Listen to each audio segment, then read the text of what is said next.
이 십계명은 이렇게 수직관계 그리고 수평관계로 되어 있다. 이거를 1계명에서 4계명, 5계명에서 10계명. 그래서 수직적인 관계와 수평적인 관계가 이게 잘 균형을 이루어야, 네, 고생합니다. 목사님. 고생하고 있어요. 건강한 신앙이다. 이거 말씀드렸고요. 그 다음에 1계명, 나 외에 다른 신 그랬어요. 나 외에 다른 신. 그 다음에 2계명은 너를 위하여 그랬어요. 다시 한번 보세요.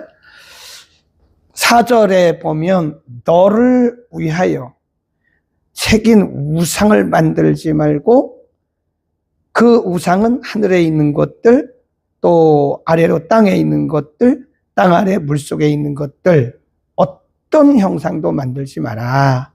그 다음에 5절에 보면 절하지 말고 그것들을 섬기지 마라. 여기 보면 만들지 마라. 그 다음에 절하지 마라. 섬기지 마라. 보면 그 중심이 어디니? 너예요, 너. 여기는 뭐죠? 나. 하나님 말씀하시기를 나 외에 어떤 것도 만들지 마라. 누구를 위해서? 너를 위하여. 그러니까 이 신앙의 초점, 신앙의 중심은 항상 하나님입니다. 하나님. 우리의 시선을 빼앗는 것, 그게 우상이에요. 우리의 시장을 흐려놓게 한다, 그런 거죠. 하늘에 있는 것들, 땅에 있는 것들, 또 물속에 있는 것, 어떤 형상이라도 형상화하지 마라. 형상하지 마라, 그 말이죠. 아까 이제 그 얘기하다 말았는데, 우리가 이제 뭐 인도라든지, 또 네팔이라든지, 일본, 뭐 이런 나라들은, 태국, 이런 나라들은 우상숭배가 굉장히 심하죠. 일본에 가보면요, 마을마다 신사들이 있어요. 우상들이 있습니다. 네팔, 말도 못합니다. 네팔은 구약시대의 가나안하고 똑같아요. 그래서 우리가 세계 종교를 알려면 네팔을 가봐라. 그런데 네팔 힌두교잖아요. 일부는 불교지만 대부분 힌두교입니다. 그 다음에 좀 심한 데가 태국입니다. 태국은 지금도 귀신의 소리를 사람들이 들어요.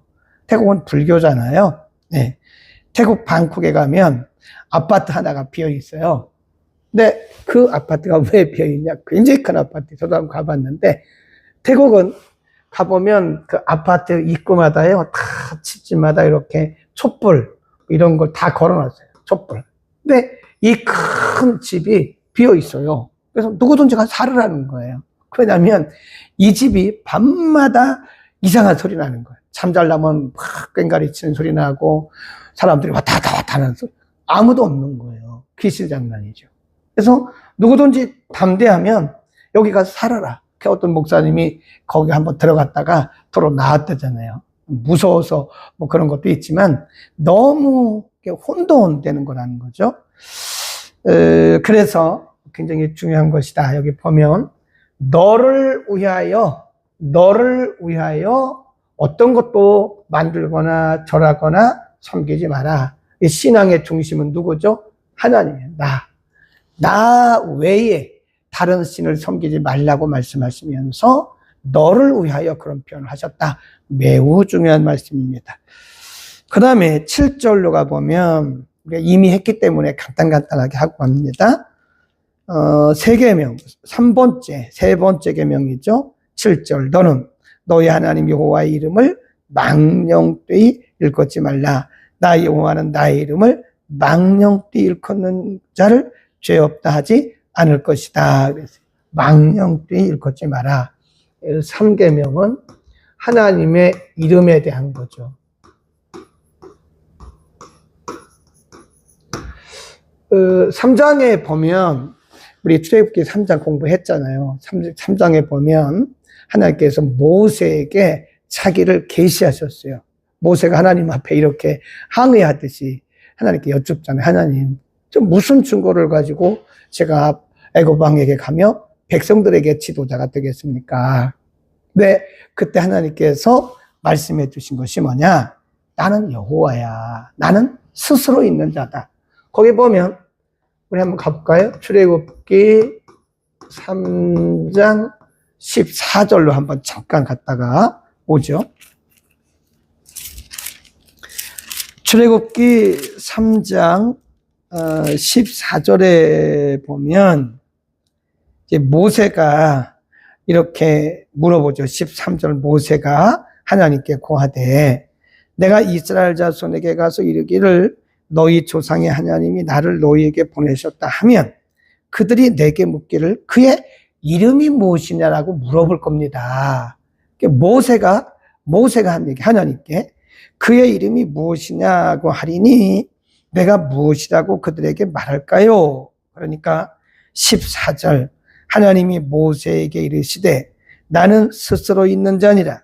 또 이르시되 너는 이스라엘 자손에게 이같이 이르기를 스스로 있는 자가 나를 너희에게 보냈다라고 말해라. 스스로 있는 자, 그 원문에 보면 야훼. I am that I am. 여호와의 이름이 뭐냐? 나는 스스로 있는 자다. 이게 뭐냐면 야훼입니다. 야훼. 나의 이름이 야훼야. 야훼라고도 하고 야훼라고도 하죠. 야훼.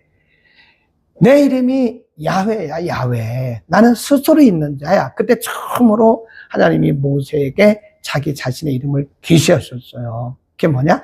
야훼. 하나님의 이름은 곧 하나님입니다. 하나님. 하나님이시고 하나님 자신이시고 하나님의 인격이죠. 인격. 네. 그래서 이 히브리 사람들은요, 글을 쓸 때도 서기관들이 야훼란 말이 나오면 펜을 놓고 가서 다 목욕제게 하고 또 회개하고 그리고 와서 야훼란 이름을 쓴다고 그러잖아요. 그만큼 하나님이기 때문에 하나님의 이름은 매우 소중하다. 너희가 나의 이름을 망령되이 일컫지 마라. 그 말입니다. 7절 너는 너희 하나님 여호와의 이름을 망령되이 일컫지 마라. 하나님의 이름을 거룩히 여겨라. 그런 뜻이고요. 8절 그것은 네 번째 계명이죠. 안식일을 기억하여 거룩히 지켜라. 그러니까 이제 4계명은 나중에 보면 안식일 계명인데 이 안식일 계명에 대해서 하나님이 또 주석을 하세요. 어떻게 지킬 것인가에 대해서 이후에 가보면 여기서는 간단하게 이렇게 말씀했죠. 그러면서 그 밑에 가보면 또 설명을 조금 더 하십니다. 거기 보면 안식일을 기억하여 거룩히 이런 부분을 잘 보셔야 되는 거거든요. 기억하라. 거룩하게 지켜라. 예를 들어서 거기 보면 설명을 해요. 9절에 보면 엿새 동안은 힘써 네 모든 일을 행할 것이나 제7일은 너의 하나님 여호와의 안식일이다. 너의 하나님 여호와의 날이다.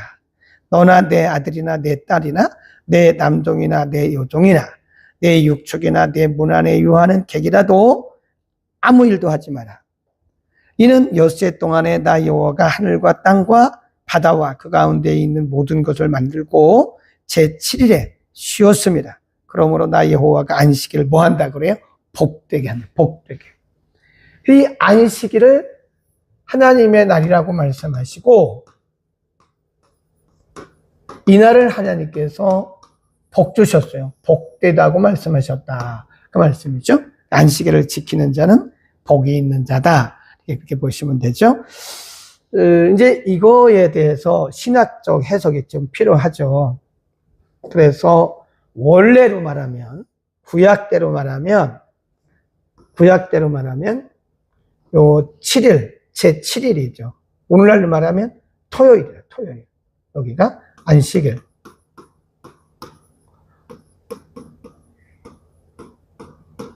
토요일. 엿새 동안은 힘써 일을 하고 제7일은 하나님의 안식일인즉 거룩히 지켜라 그랬어요. 원래 오늘날로 말하면요, 안식일은 토요일입니다. 그래서 이제 많은 분들이 말하죠. 토요일을 지켜야 되는 게 아니냐. 그래서 창건하는 교단이 안식교입니다. 안식교. 안식교인들은 토요일에 모여요. 우리처럼 주일에 모이지 않습니다. 그러면 우리는 왜 주일에 모이나? 개념을 이제 바꿨죠. 그래서 예수님께서 돌아가신 날이 무슨 날이죠? 금요일이잖아요. 금요일. 금요일에 예수님께서 돌아가셔요. 죽으셨어요. 무덤에 갇혀 계시다가 3일 만에 부활해요. 3일 만에. 그러니까 금, 토, 수 일어나는 거죠. 3일 만이니까 여기가 이제 오늘로 하면 일요일. 하나, 둘, 셋. 3일 만이니까 이거를 주일. 그럼 뭘 기념하는 거예요? 예수님의 부활을 기념하는 거죠. 다시 한번 정리를 할게요. 그러면 구약의 안식일, 그 다음에 신약의 주일. 구약의 안식일은 첫째, 하나님의 창조. 하나님의 창조를 기념하는 겁니다. 기념. 그 다음에 두 번째는 이스라엘 백성들이 애굽에서 나온 거를 기념하는 거예요. 출애굽. 출애굽을 기념하는 겁니다. 이때는 이제 토요일이니까요. 구약의 안식일은 오늘날로 말하면 토요일이죠. 신약의 주일은 뭘 기념하는 거죠? 예수님의 부활.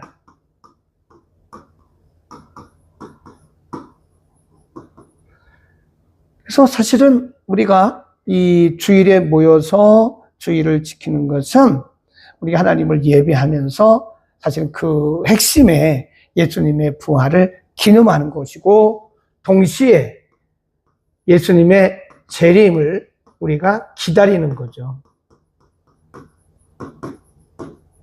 예수님의 부활을 기념하고 기리고 동시에 주님의 재림을 기다리는 날이 주일이다. 그래서 이 주일이라고 한 말은 주님의 날, 그런 뜻이잖아요. 주님의 날. 우리가 보통 안 믿는 사람들은 일요일 그러잖아요. 그 일이라는 것이 영어로 하면 뭐죠? 일요일이 뭐죠? Sunday잖아요. Sunday. 이 sun, 태양이잖아요. 그래서 이게 태양신을 섬기는 사람들이 옛날에 태양신을 섬기던 사람들이 자기가 섬기는 신을 기념하는 날이라고 그래요. 일요일. 그래서 우리는 일요일이라고 말 안 하죠. 뭐라 그러죠? 주일. 주님의 날. 그래서 The Lord's Day 그래요. 네, 주일. 그러니까 뭐 어쩔 수 없이 우리가 영어로 표기할 때는 Sunday라고 표현을 하기는 하지만, 사실은 옛날 역사를 추적해 올라가면 이것은 태양신을 섬기는 사람들이 사용하던 용어이기 때문에 하나님을 섬기는 우리들은 이거를 일요일이라고 말하지 않고 주일, Lord's Day라고 말을 한다 하는 겁니다. 그 다음입니다. 쭉 내려갑니다. 자, 쭉 내려가요. 그 다음부터는 이제 12절부터 17절까지는 대인계명이죠. 수평 개념. 부모를 공경하라. 그래야하면 너의 하나님 나 여호와가 내게 준 땅에서 내 생명이 길리라. 살인하지 말라. 사람 생명 해하지 말라는 거죠. 간음하지 말라. 도둑질하지 말라. 내 이웃에 대하여 거짓 증거하지 말라. 17절 내 이웃의 집을 탐내지 마라. 근데 이제 나중에 우리가 이제 복음서로 가잖아요. 그럼 복음서에서 예수님께서 한층 더 높은 차원의 계명을 말씀하세요. 10계명, 예수님의 복음은 10계명 플러스 복음인데, 예를 들어서 여기 보면 몇 계명이죠? 쭉 내려가다가 13절에 보면 예를 드는 거예요. 살인하지 마라. 13절에 6계명이죠. 살인하지 말라. 이렇게 말씀했는데 10계명에서는 예수님의 복음에서는 무엇까지 말씀하냐면 한층 더 높였어요. 그래서 너희가 형제를 미워하면 이미 내 마음속에 살인한 거다. 요한 1서에도 보면 사도 요한은 그렇게 말했어요. 예수님께서 그거 배운 거거든요. 예수님으로 직접 배운 복음을 사도 요한은 형제를 미워하는 자는 이미 그 마음에 살인한 것이다. 예수님이 복음을 가르치셨습니다. 10계명에 또 예를 들어서 14절에 보면 간음하지 마라 하는 말씀이 있어요. 계명. 이게 7계명이죠. 14절 7계명인데 여기 보면 간음에 대해서 말씀하는데 예수님은 한층 더 말씀했어요. 여자를 보고 음욕을 품는 자마다 이미 마음에 간음했다. 그런 말씀 하시죠. 그 다음에 도적질 하지 마라. 뭐 거짓 증거하지 마라. 내 이웃의 집을 탐내지 마라. 이것은 구약적인 개념은 이 구약적 개념은 주로 뭐죠? 밖으로 드러난 거잖아요. 겉으로 드러난 것. 네, 겉으로 드러난 것. 이 구약적인 개념으로 말하면 우리가 아무리 사람을 미워했어도 실제로 안 죽이면 되는 거예요. 구약적인 개념으로는. 우리가 아무리 욕심을 냈어도 다른 사람 것을 가져오지 않았으면 그건 도둑질이 아니라고요. 우리가 아무리 음욕을 품었어도 실제로 육체적 관계를 갖지 않으면 간음이 아니라고요. 그런데 예수님은 이거를 한층 더 높였어요. 신약적 개념. 신약적 개념은 겉으로 드러난 것뿐만 아니라 내적인 것까지, 내적인 부분까지 다 말씀한 것이다. 그래서 여기에 마음까지 예수님은 뭐라고 말씀했냐면 형제를 향하여 라가란 말은 히브리 사람들의 욕설이거든요. 형제를 향하여 라가라 하는 자는 이미 살인한 거다 그랬다니까요. 그러니까 사도 요한은 형제를 마음에 미워하면 이미 그는 살인한 것이다 그랬는데 마음은 있었어요. 안 죽였어요. 그럼 살인이 아니라고요. 근데 우리 개신교회는 신약적 개념을 따르기 때문에 우리는 내가 실제로 사람을 죽이진 않았어요. 그러나 마음속에 굉장히 미워했어요. 네, 그 살인한 거라고 마음에 이미 살인한 거라 그런 말씀을 했잖아요. 그러니까 신약적 개념은 우리의 정신, 우리의 마음까지 다 포함되는 거다 하는 겁니다. 그러니까 우리가 다른 사람의 것을 막 욕심냈지만 실제로 안 가져왔어요. 그럼 도둑질이 아니라는 거예요. 그런데 예수님의 복음 정신은 다른 사람의 것을 내가 욕심내도 이미 그것은 탐욕을 냈기 때문에 다른 사람의 것을 도둑질한 거나 마찬가지라. 그럼 무섭죠. 그러니까 항상 이 율법과 복음을 우리가 보면 율법 그리고 복음. 율법은 굉장히 외적으로 철저합니다. 율법으로 굉장히 철저해요. 그러니까 바리새인들을 보면 이 바리새인들이 얼마나 철저하게 안식일 지킵니까? 안식일 지켜요. 안식일 날은 이 유대인들은요 1km 이상을 걸어가지 않습니다. 그리고 오른손에 있는 것을 왼손으로 옮겨도 이것은 뭘 한 거예요? 노동을 한 거라고요. 이 율법적인 개념을 가지고 있는 바리새인들은 율법적으로는 너무 정확해요. 굉장히 정확합니다. 그러니까 예수님조차도 이들이 비난하는 거예요. 왜 안식일날 왜 병 고쳐요? 아니 평일에 병을 고치지 왜 안식일에 병을 고치는 거예요? 그러니까 예수님조차도 바리새인들은 겉으로 드러난 율법적 그 구조적인 개념에서 예수님도 비난한 거거든요. 예수님 뭐라고 그러셨어요?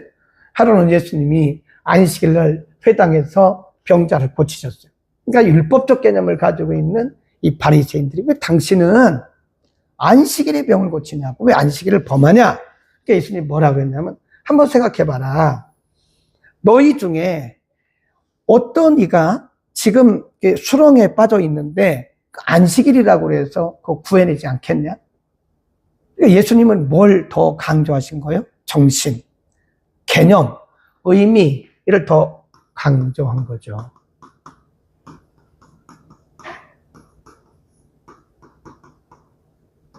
그 법에도 법 정신이 있습니다. 법 정신. 법이 사람들을 막 가두고 사람들을 죽이고 하려고 있는 게 아니에요. 바른 길을 가게 하기 위해서 법을 만든 거죠. 이게 법 정신이 있는 거예요. 율법도 율법 정신이 있는 거예요.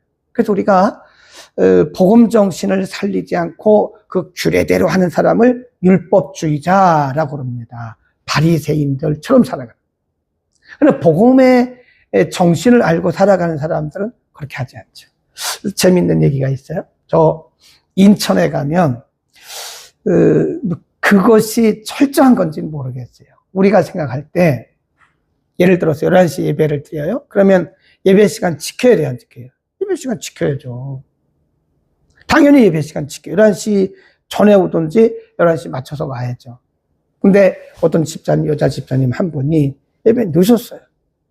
어떻게 하다 보니까 늦었어요. 가정의 일도 있고 그래서 늦었어요. 그러니까 강단에 있는 목사님이 저 뒤에 문 잠그세요. 저 뒤에 문 잠그시고요.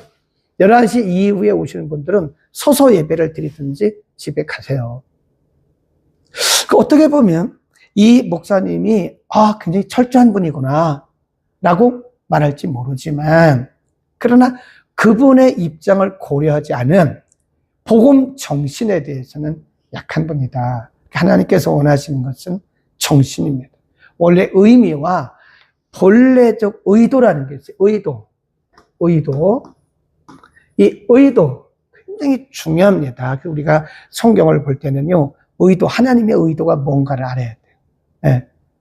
네. 성경을 볼 때 우리가 하나님의 의도를 못 찾고 왔다 갔다 하면 그 헤매는 거. 어떨 때 보면 성경 해석을 얼토당토하게 한다고요. 왜 그렇죠? 하나님의 의도를 못 찾아서 그래요.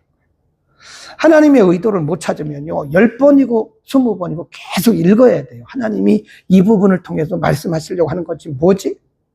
하나님께서 이 부분을 통해서 말씀하시려고 하는 것이 뭐지? 이 의도를 못 찾으면 우리가 엉뚱한 길로 가는 거예요. 엉뚱한 길로. 설교는 설교인데 은혜되는 것 같은데 사실은 하나님의 의도는 그게 아니었다. 그래서 우리가 하나님의 의도 찾기를 잘해야 된다. 굉장히 중요한 얘기를 했습니다. 아직도 많이 못 들어오시네요. 거기까지 해주려나 보네. 많이 못 들어오셨어요. 자, 그 다음 조금만 더 하고 마치겠습니다. 18절. 뭇 백성이 우레와 번개와 나팔 소리와 산의 연기를 본지라 그들이 볼 때에 떨며 멀리 서서 모세에게 이르되 당신이 우리에게 말씀하소서. 우리가 들으리이다. 하나님이 우리에게 말씀하시지 말게 하소서. 우리가 죽을까 하나이다. 모세가 백성에게 이르되 두려워 말라. 하나님이 강림하심은 너희를 시험하고 너희로 경외하여 범죄치 않게 하려 하심이니라. 백성은 멀리 있었고 모세는 하나님의 계신 앞 흑암 암흑으로 가까이 가니라. 이게 무슨 얘기냐면요, 하나님께서 시내산에서 모세를 만나서 모세에게 지금 계명을 주시는 거잖아요. 하나님을 볼 수가 없잖아요. 근데 여기 연기 같은 것이 막 일어나고요, 또 불꽃 같은 것들이 임한 거예요. 네. 음성도 들리고 연기가 촉하게 마치 흑암처럼 보이는 거, 흑암처럼. 그러니까 백성들이 막 떠오는 거예요. 네. 우리가 이러다가 죽는 거 아니야? 그러니까 백성들이 모세에게 말하기를 우리가 죽지 않게 당신이 가서 말해달라고. 근데 그때 모세에게 말한 것은 하나님 이렇게 이게 뭐냐면 임재의 증거거든요. 임재 증거. 하나님께서 여기 임재하셨다고 하는 증거를 주신 것은 하나님이 너희를 멸하려고 그런 게 아니다. 그게 나오잖아요. 그죠? 너희를 멸하려고 그런 것이 아니라 20절에 보면 모세가 백성에게 이르되 두려워 말라. 하나님이 강림하심은 그 말씀이에요. 너희를 시험하고 너희로 경외하여 범죄치 않게 하려 하심이라. 그랬잖아요. 하나님의 임재, 이 가시적 임재라고 그래요. 하나님께서 이렇게 가시적 임재를 보여주시는 것은 하나님이 벌하시기 위한 것이 아니라 하나님을 잘 섬기도록 하기 위한 증거다. 그런 얘기.